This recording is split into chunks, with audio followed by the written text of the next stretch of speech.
Mark.com.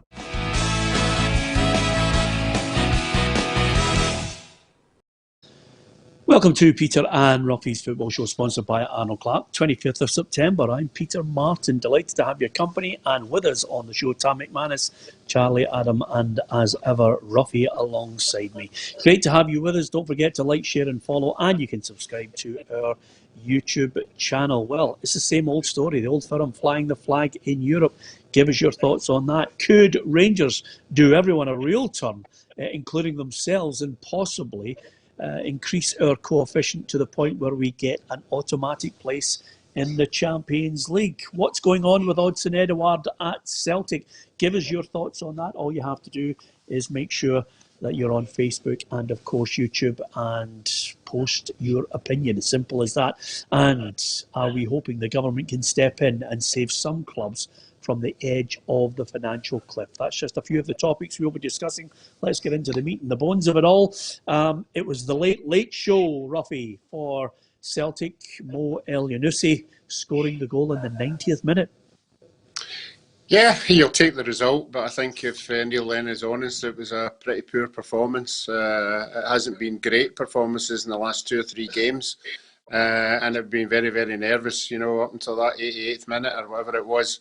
So he'll be glad to get out of there, but I think he'll be having a meeting with the players and trying to find out exactly what's going wrong with a free-flowing side. That we all know right at the very start of the season they were absolutely superb, and things seem to have went off the boil a wee bit.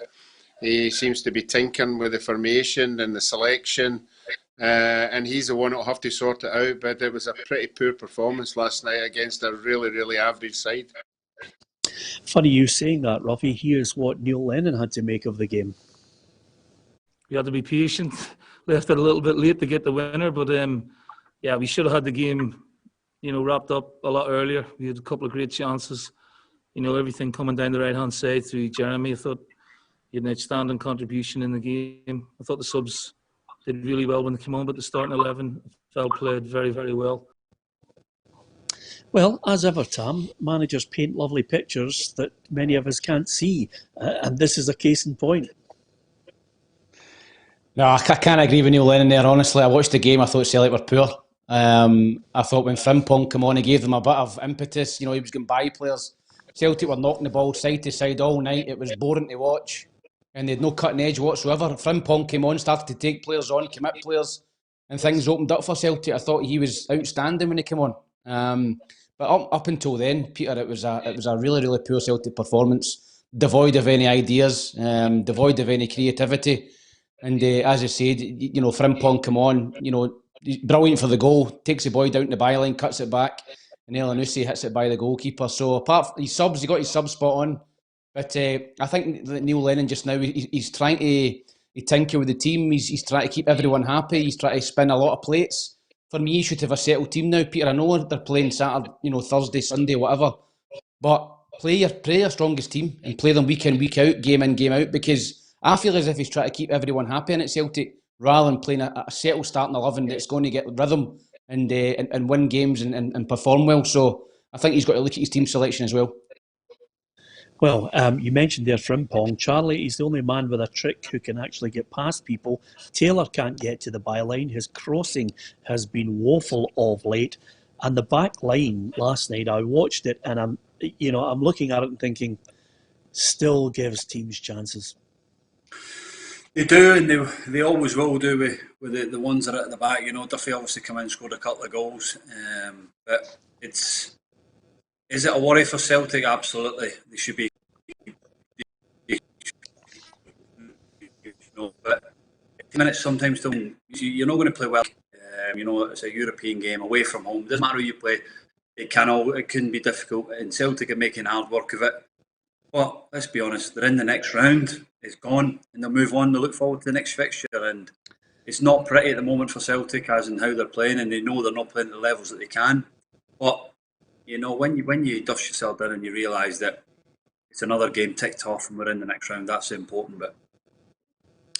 Yeah, I'm sure a lot of Celtic fans will look at it that way. But, Roughie, here's what seems to be a problem which I highlighted last week, and quite a few people gave me an absolute kicking about it. But Odsonne Edouard, this is what the manager had to make of his performance. I think he's still trying to find his best form.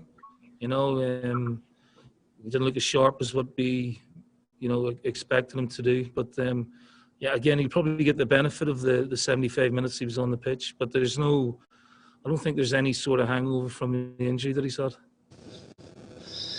What do you make of him, Roughie? I think his head's not there. I think there is, in the background here, somebody is turning his head. He's not at it.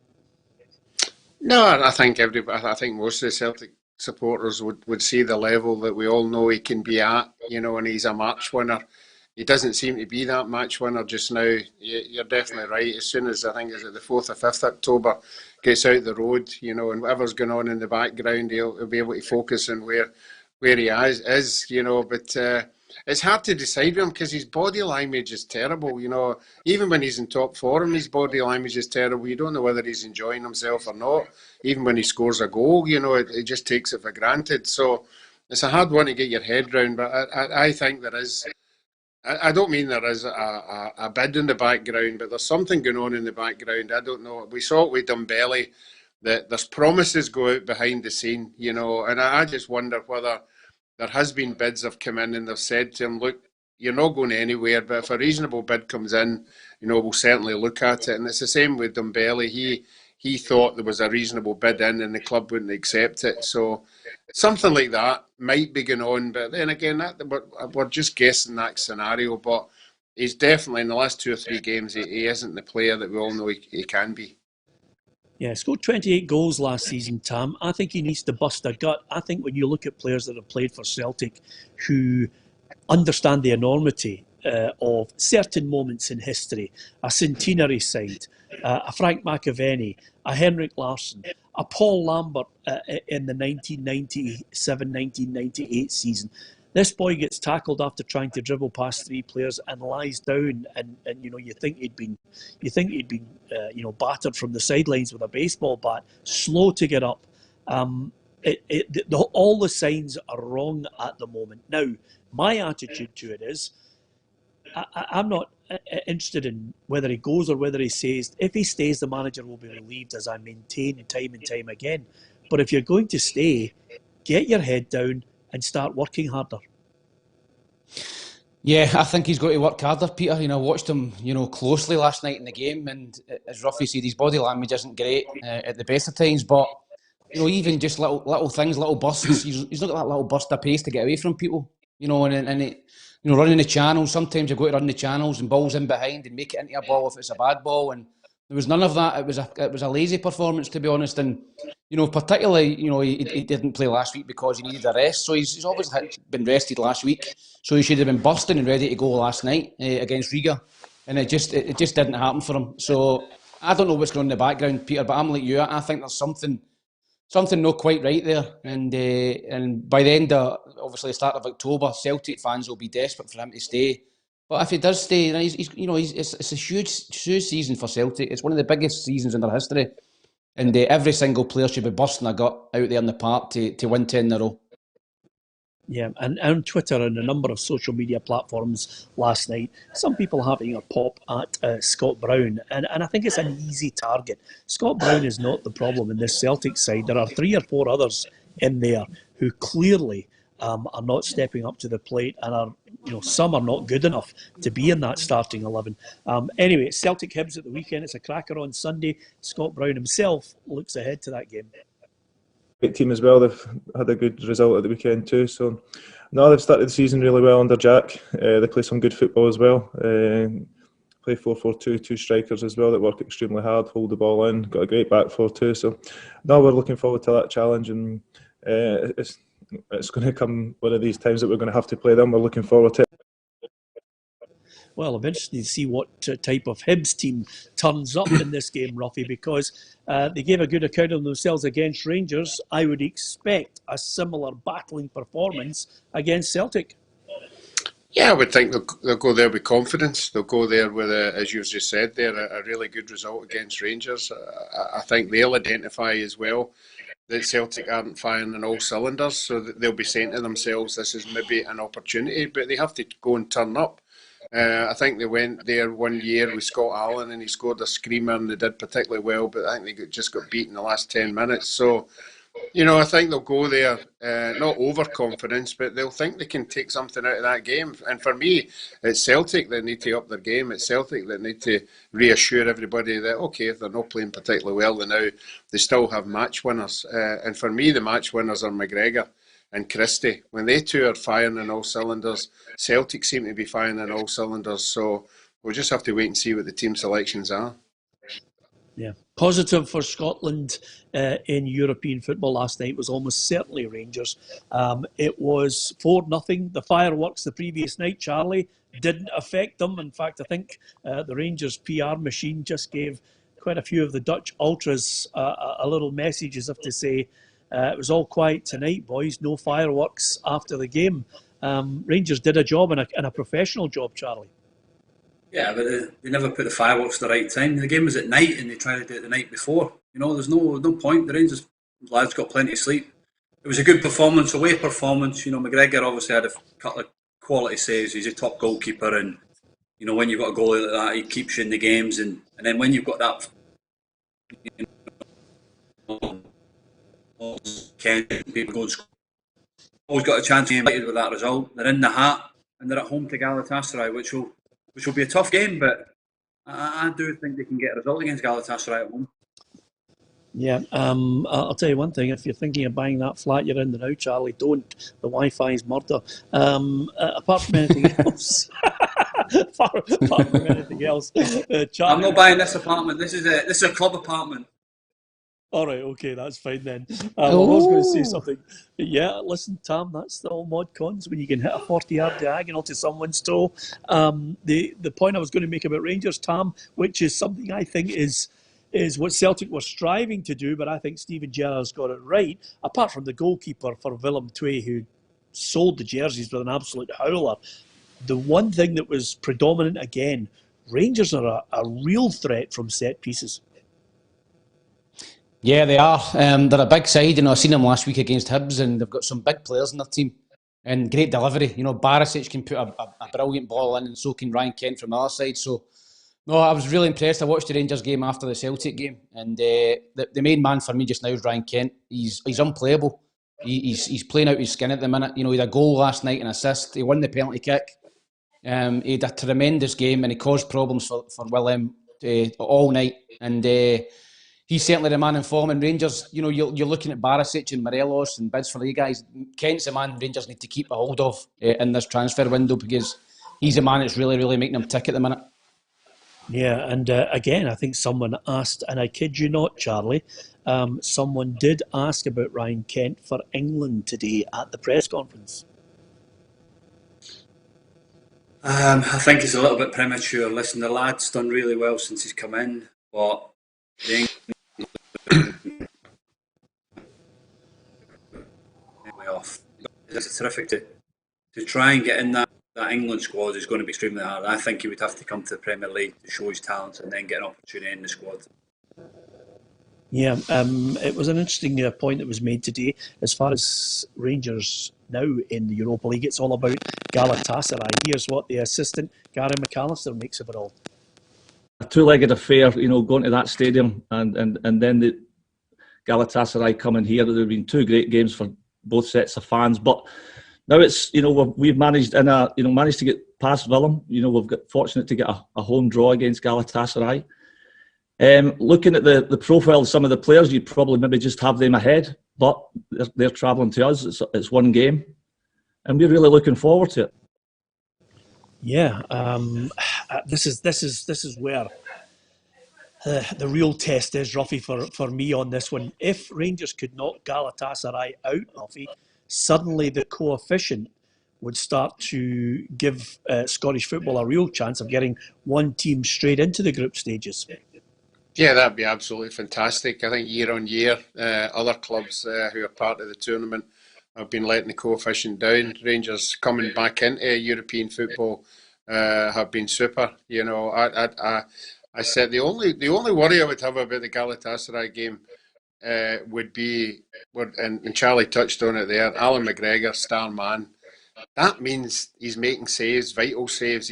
And I'd be a wee bit more confident if he wasn't the star man, because it means teams are getting at Rangers. But they've got the firepower in midfield and they've got up front. So I think they should beat Galatasaray. But I'm sure Al McGregor will have to be on his toes that night as well, making these important saves. But home advantage for me. And I think the manager touched on it. I think they would rather have 50,000 supporters in there with a home advantage than nobody at all. So that's something they'll just have to get their head round.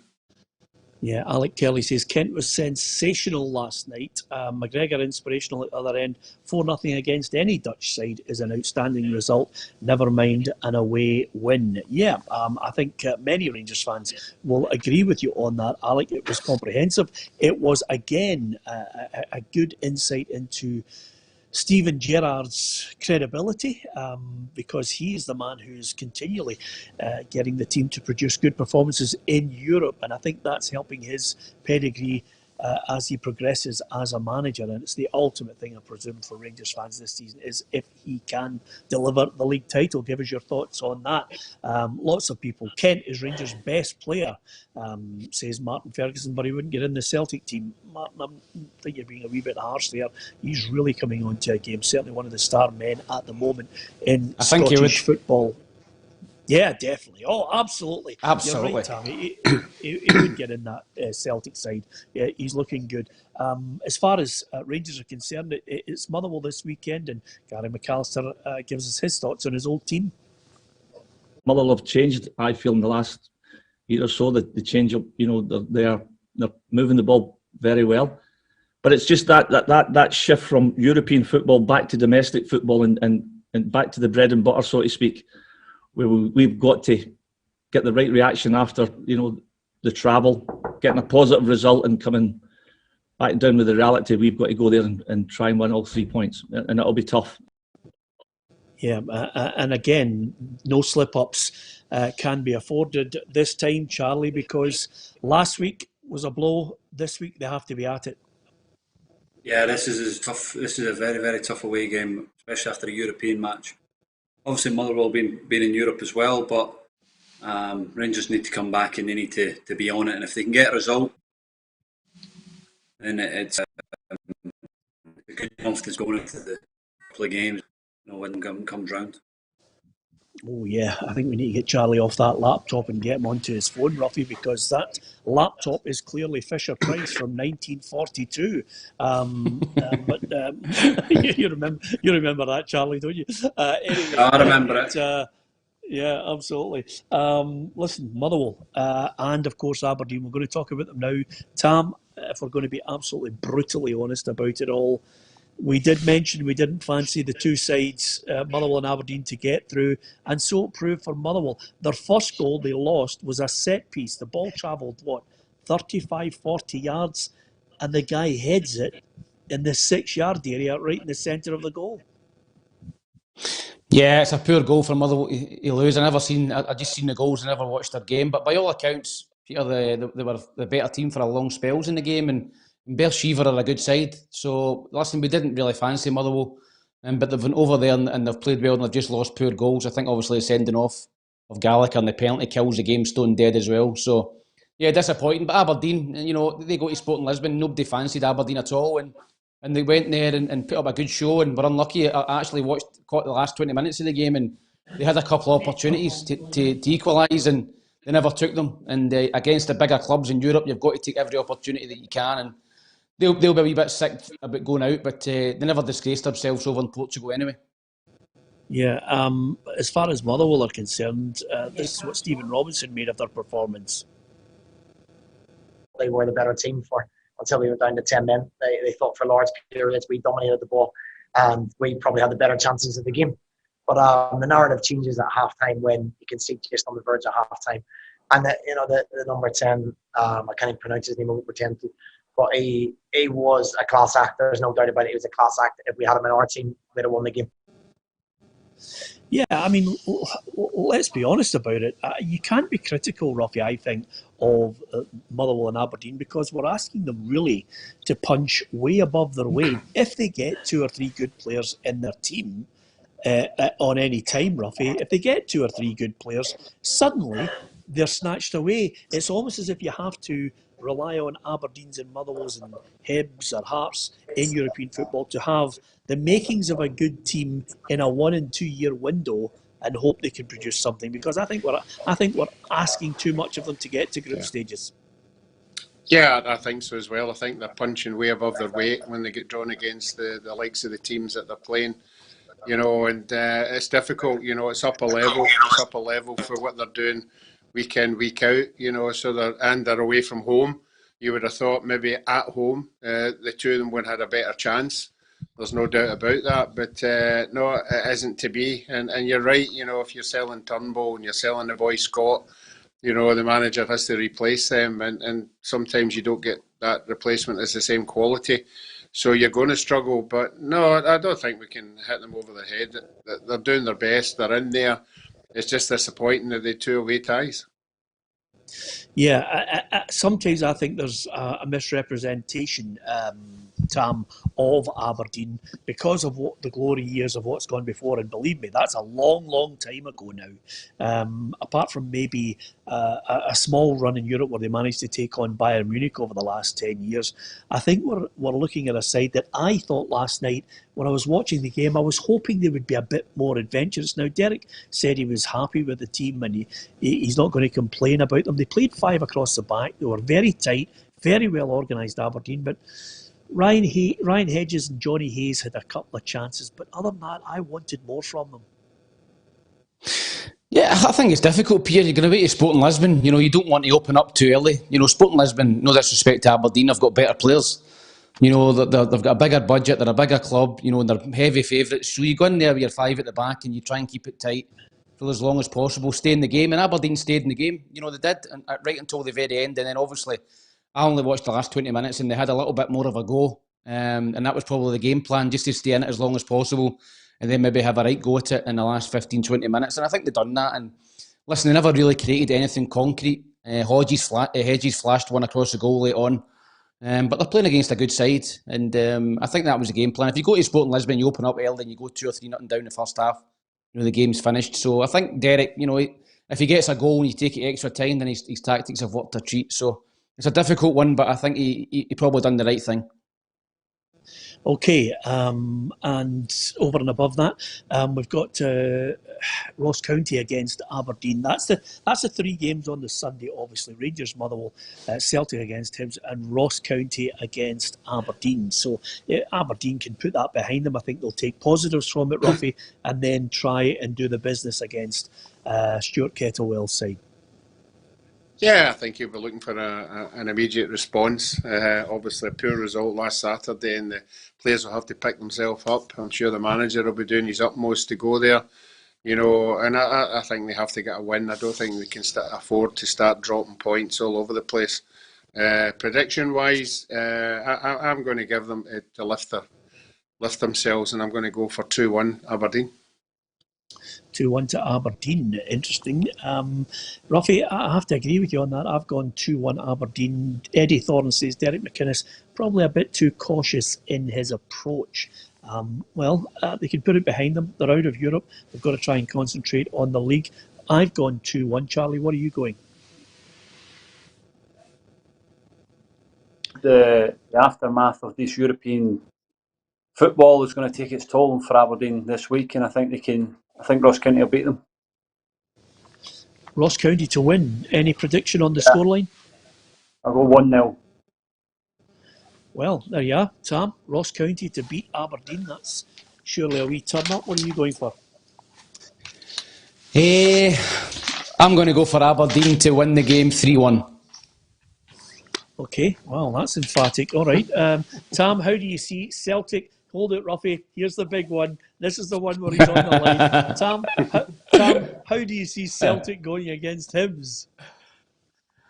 Listen, I think it'll be a very difficult game for Celtic. Obviously, Hibs are challenging for the league title as well. So I'm going to go for one each. I'm going to go for Celtic 1, Hibs 1. Yeah, if ever a man is sucking up to his audience, it's you, by the way. Yeah, Hibs I was are the only going for the person that lead. picked a draw last week against Rangers, and everybody was saying 3s and 4s. And I stuck to my guns and I got it right. Well, listen, One each. if in March or April, Hibs are at the top end of that league, chasing them down, I, for one, will be delighted because suddenly we'll have a third force in Scotland again, Tam. So we'll wait. Sean Grogan says Celtic 2, Hibs 1. I'm going to go on this one, Celtic 2, Hibs 0. Charlie, what are you going for? I think I'll go with 2-1 as well. I think it will be a tough game. I think if Hibs have a go at Celtic and they've got nothing to lose, instead of going there and sitting in and trying to get on the counter attack, go and attack Celtic and let's see what that Celtic defence is about. And I think they can nick it I think Celtic will nick it 2-1. Yeah, Roughie. Yeah, I think Lenny will be looking for a response from the, not criticism, but the sort of the way the game went in midweek, and he'll look for his players to make some kind of response. I think they will as well. I think they're still vulnerable at the back. I think Hibs will get chances. So I'm going to go Celtic 2-1. 2-1. Okay, Norman Heaney says, Tam, are you on the bevy? And Barry Pinchot says... He probably said that last week. Yeah, absolutely. Hey, don't get touchy. Don't get touchy. It's fine. If you get leathered, you get leathered. Another thing here is Barry Pinchwick says Celtic will have just as tough a time as Rangers did last week. So we've picked our scores. And David Russell says it's a banana peel for Celtic. There's going to be a slip-up. Well, interestingly enough, as far as Rangers Motherwell is concerned, I'm going to go for Rangers to win this one comfortably. I'm going to go Rangers to win it 2-0. Tam? I was pretty impressed with Rangers last week, I must admit, against Hibs. I think their front three are flying. They've got plenty of competition. I think they've got goals in them. I think Motherwell will score, but I'm going to go for Motherwell 1, Rangers 3. Charlie? I think Rangers will win 2-0. So, comfortable at that. Roughie? Yeah, I think Rangers have proved against the teams in the SPFL that they don't lose goals. So they've definitely got goals in them. So I'm going to go 2-0 as well. Apart from last week. Yeah. Okay, calm your jets. You scored 2 goals against them. Okay, so I think the big question from the top of the table is, can anyone stop Hibs winning the title? I mean, that seems to be the case. And also, the big question from most of the people who are watching us on YouTube and Facebook is, how steady is Charlie Adams' hand as he's moved from his laptop to his phone? It's horrific. He looks like a cartoon character. You're all over. Oh, it's terrible. Really is. Unbelievable. I mean, the laptop was... You did well, by the way, Charlie, to switch over, but you're doing absolutely magnificently well there. I'm just watching you. I'm trying hard to suppress the laugh, but nevertheless, you're still with us, which is good going as well. As far as the fixtures are concerned, these are the Sunday fixtures, obviously, but Saturday as well. This is how it looks across the Scottish Premiership. We're going to discuss those other games. Give us your thoughts. Give us your predictions on this one. Hamilton against Dundee United, Livingston St Johnstone, St Mirren Kilmarnock, Motherwell Rangers, Celtic Hibs and Ross County Aberdeen. They're all on this Sunday.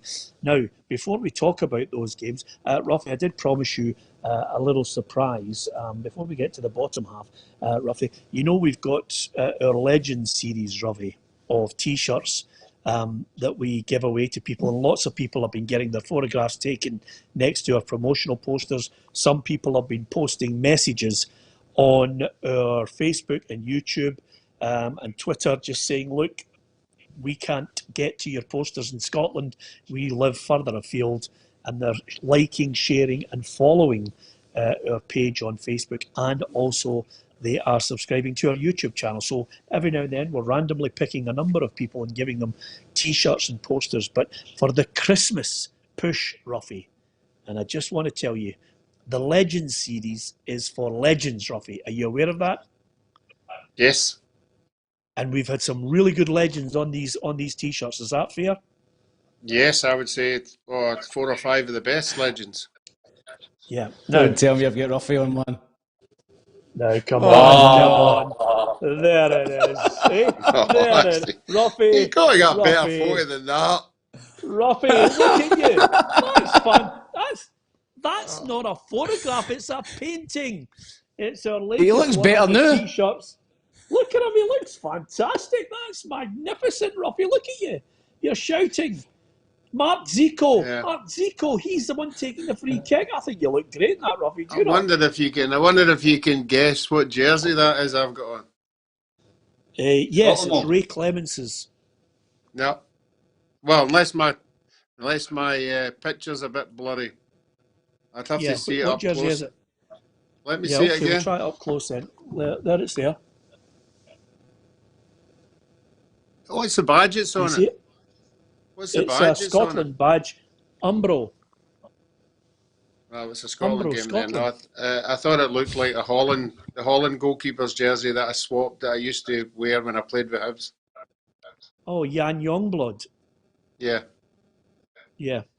He was Just a fuzzy picture. Yeah, absolutely. But I'll tell you, in real life, Roughie, it looks the berries. I mean, there's a lot of housewives out there who'll be hoping that when they open up their Christmas presents, over 65s. Yeah. Yes. I can just see that. I just can see that photograph framed. You can in stick many your a Ann bedroom. Summers. Yeah, absolutely. That's going to look absolutely sensational, by the way. Charlie's right. Christmas is not just for the kids. A little framed photograph of the bold Roughie up there. So absolutely fantastic. I think a lot of people will enjoy that, Roughie, and we'll get them out at Christmas as well. But thanks to the lots of people, hundreds and hundreds of people on Twitter and Facebook have been posting his messages and pictures of them standing by our posters, joining the football family. Absolutely delighted. So we talked about the other matches there. We're getting our predictions in for them as well. Hamilton against Dundee United. This is what Mickey Mellon makes of this game.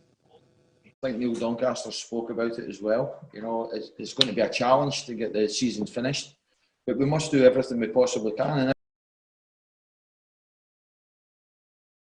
if he's changed completely on that one there, I will get to Mickey Mellon at some point, but he's completely. In fact, Mickey, that's Brian Rice. And Charlie's Honey, I Shrunk the Charlie Adam. Charlie, honestly, I kid you not, you are having an absolute mare with that. Are you balancing it on something, Charlie? Balanced on my laptop. Rubbish. Sorry to the listeners. Yeah, you're doing your absolute best for us. So, and I'll tell you right now, Craig Barber has said the bold Roughie, the housewife's favourite, and Una Brennan has just done this, Roughie. So there you are. Una is well happy with it. Can Roughie get her name and address so he can send a t-shirt out? If I'm honest with you, I don't want Una to give her name and address at all. And Alison Sarah Carroll says, Tam, I'm 50, and I think Roughie is marvellous in that picture. So clearly, there's a lot of people who think that. A lot of love out there for Roughie. So, yeah, okay. Let's hear what Mickey Mellon now has to say before Charlie's phone falls over again. Committed performance. I was working very hard. I was trying to answer the asks of the game, because I like to say all the time as well, it's someone else I say to everybody, there's never been two games that have ever been the same. So I was going down there and making sure that we were able to adapt and adjust to whatever we get asked, and then go and ask Hamilton some questions as well. I don't know about you, but I think sometimes Mickey needs to lighten up a bit, Tam. He's always mega serious in these press conferences. Somebody needs to just get him to chill a bit on this one. He's got goal scorers in his side, which I think could be the key in the bottom half of the table. Yeah, I do. Lauren Shankland's massive for them. He scored a wonderful goal last week against St Mirren. Leads the line well. You know, you've got Nicky Clark up there as well, who can score a goal. And no, I think Dundee needs to win that game. I think Dundee needs to win the game 2-1. Yep, okay. You're going 2-1 Dundee United. Roughie, what are you going for this one? I I just can't split the two of them. And these are the games that both managers will be saying this will make a massive difference to us later on if we can get 3 points against the teams that we think we're going to be round about. I always think Hamilton come up with the goods, at the right time. Brian Rice has got something in that team. I don't think it's going to be the Mora. I think it's going to be a draw. I think it's going to be 1 each. Oh, 1 each for you, Roughie, on that one. I'm going to go 2-1 to Dundee United. Charlie, what's your take on it? Shankland was score last week, so it's a boost for them as a club. Put a lot of hopes on them last, but win that 2-0. 2-0. Okay. Big game for Accies on Saturday. Need to start picking up wins. Fancy United to win with Shankland getting a goal, says Eddie Thorne. So lots of people just giving us their thoughts on Dundee United against Hamilton Accies. If you're an Accies fan out there, what do you make of the season so far? Are you worried about, is Brian Rice under pressure? Don't think so. I think it's Hamilton Accies have always been famed for sticking by their managers and trying to back them as much as they possibly can. So that's one that we'll be looking closely at. Livingston against St Johnstone. Tam, how do you see this one? Oh, I think that's going to be absolutely horrific. I'm going to go 0-0. 0-0 for this one. Charlie? Two teams that are I think, will here, but Well, I think we've completely lost them now. We've just had apologies. We're having a mare with Charlie today. It's been one of those days. I can see myself. Have they got Wi-Fi in Dundee yet? Well, do you know what? The great thing we've got 4G up here. You've got 1G. They've got 4G, and they've got obviously a museum. But unfortunately, the museum has been built right in front of Charlie's 4G reception at the moment. So we're trying. I can see myself, Roughie. I'm fighting like hell not to have a £2,500 4G and 5G bill by spending lots of money on receivers for you lot from one day to the next. And I don't know what you're talking about. You're like something from a Pixar movie, McManus. One day you're clear as anything. The next day you're like pixelated from Toy Story. Roughie, how do you see this one going? Again, I think can't separate the two sides. So I'm going to sit on the fence in this one again, and I'm going to go 1 each. 1 each for Livingston against St Just love that 1 each. I'm going to go Livingston to win 1-0. And over and above that, Callum Dillery says, this Charlie's wage should be $4,000 a week, never mind 4G. Listen, once Charlie gets in that Dundee top and he starts stretching his stuff, I'm really going to look forward to how Dundee are going to do in that division. I think I don't know about you, Tam, but I think it's a great division this year. There's going to be a lot of really good teams to watch in there. Yep, I think Dunfermline, Roughie's said it a couple of times, Dunfermline have made some tremendous signings. Just signed Fraser Murray on loan from Hibs, who is a really, really good young player. And Stevie could play for the jersey, run all day for him, and that's the route he's going down with a wee sprinkling of experienced players. So I think Dundee and Dunfermline both will be up there challenging Hearts this season for the championship if we get the championship off the ground, which is obviously a big if at the minute. Yeah, Graham Wallace on YouTube, I think, has got the right answer. He says, if your laptop is on, Charlie, turn it off. The connection on your laptop will be breaking up the signal of the phone. You see, there are people out there who actually pay particular attention to these things and know exactly what can happen with it. So hopefully we'll get Charlie back shortly. As far as St Mirren against Kilmarnock, Jim Goodwin, I think, has mentioned something which I think everybody's been talking about, Roughie, and it's basically the St Mirren boss reckons that the Scottish Government should actually give Scottish clubs the chance to try and get fans into the ground. Yeah, but I would agree with that. I've been listening to a few things on the radio, and I didn't know, I like my musicals and all that stuff. I was listening that down in London they are allowing people in to see the musicals, obviously restricted, but you're talking about 100, 200, 250 people going to these venues and going and seeing Les Miserables and Phantom and all that. So we had 2 tests. We won at Ross County and we'd won. And I don't remember anybody complaining about the 300. I don't remember anybody saying, oh, that failed or whatever. So why not carry on with the 300? Why not carry on with something? You know, I'm just saying nothing. Nobody in the crowds is just sending out a negative sign to everybody. I thought we should just have persevered. Unless something happened at these games that they never went with the rules. But I haven't heard anything. I haven't heard anything at all that it never worked. And it looked as if it worked on the telly.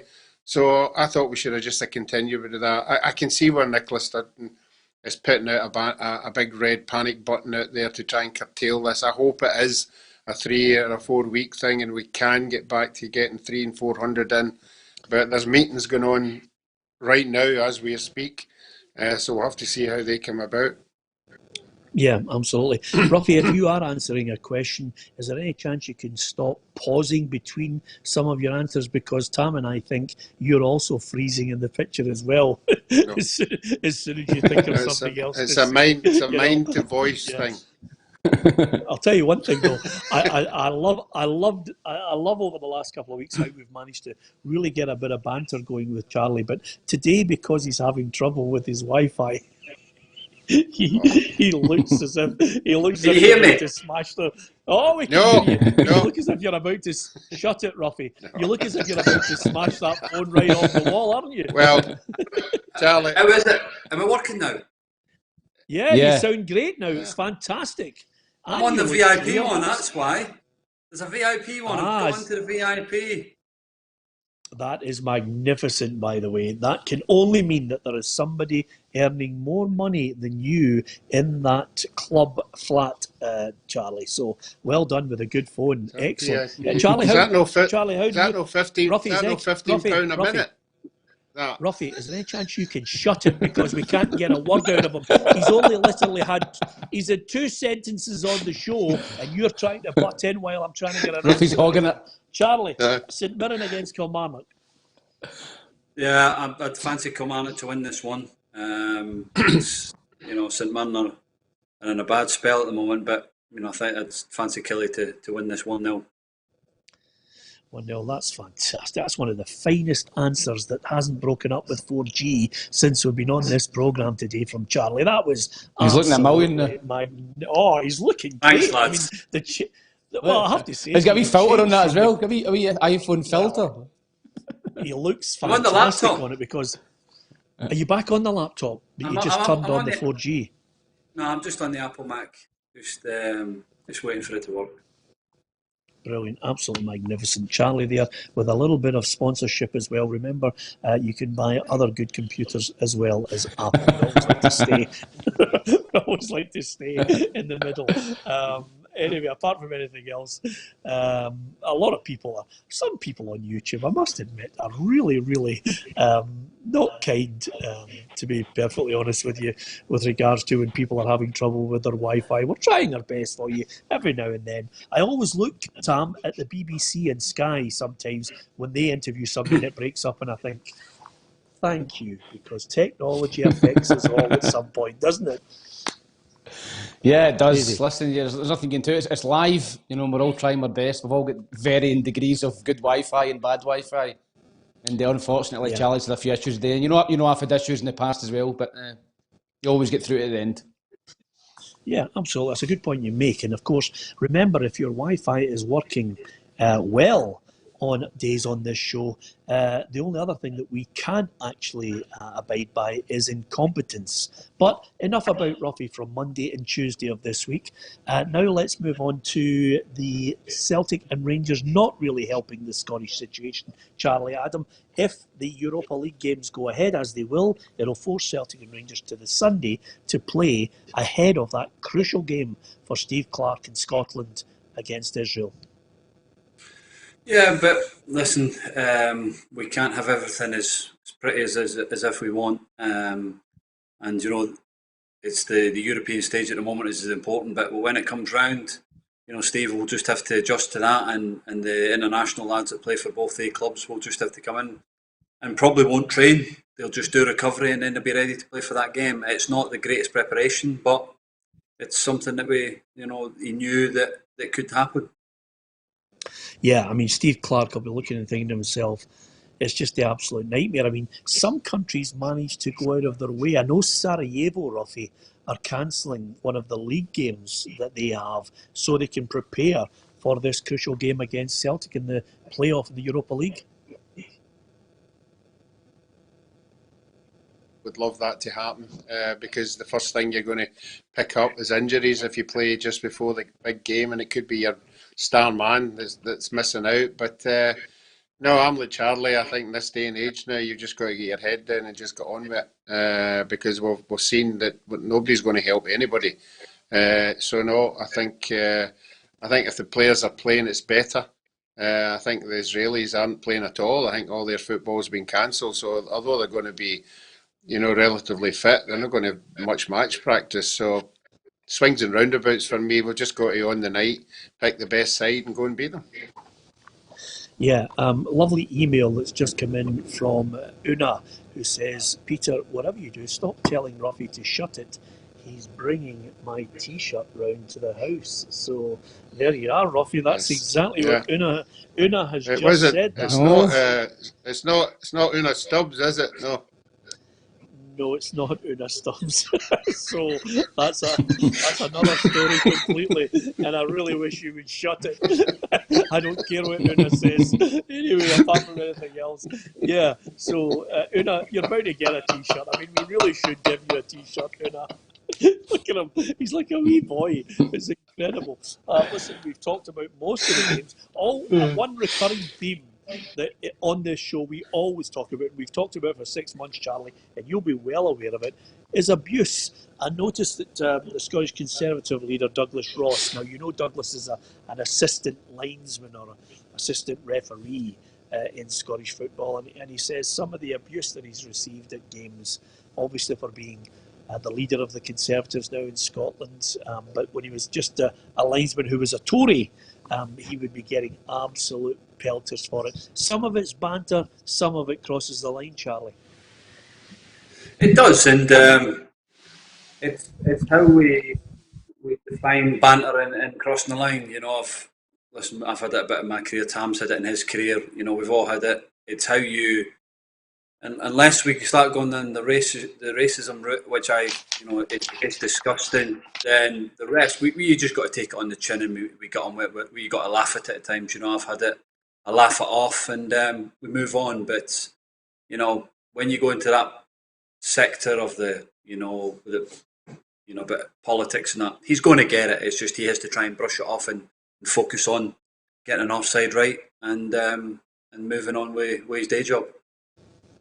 I'll tell you one thing, mentioning his day job, Tam, I always thought he was a brave man when he said he was going to continue. I thought maybe it's a good time to continue because there's no fans in the ground. Because, I watched him last weekend in the match against Livingston, and as he was going up and down the line, and I thought to myself, if there were 60,000 here, you'd be getting pelters from the sidelines for every decision because everybody is so aware of him being a high-profile politician now.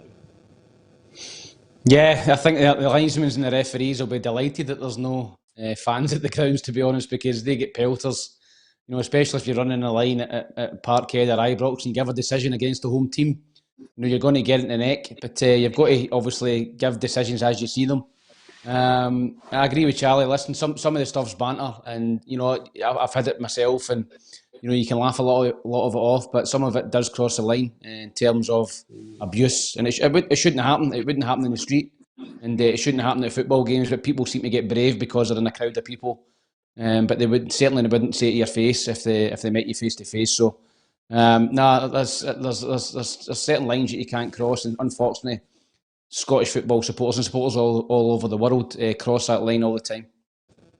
Yeah, absolutely. Okay, as ever, we mentioned you can't go to a football match if you are going to watch the game, then make sure you're abiding by the rules, the safety, wherever you are watching that game. I know lots of people sometimes go around to other people's houses. That can't happen now. There are rules here in Scotland. We want you to enjoy the football. We want you to enjoy the discussions as well.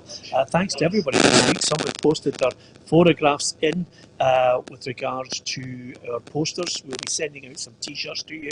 We'll be picking people up on our Facebook and YouTube and giving them some prizes as well. Thanks to Charlie, Roughie and Tam McManus. Sorry for the technical issues today. Have a great weekend and we'll see you on Monday. Thanks for watching.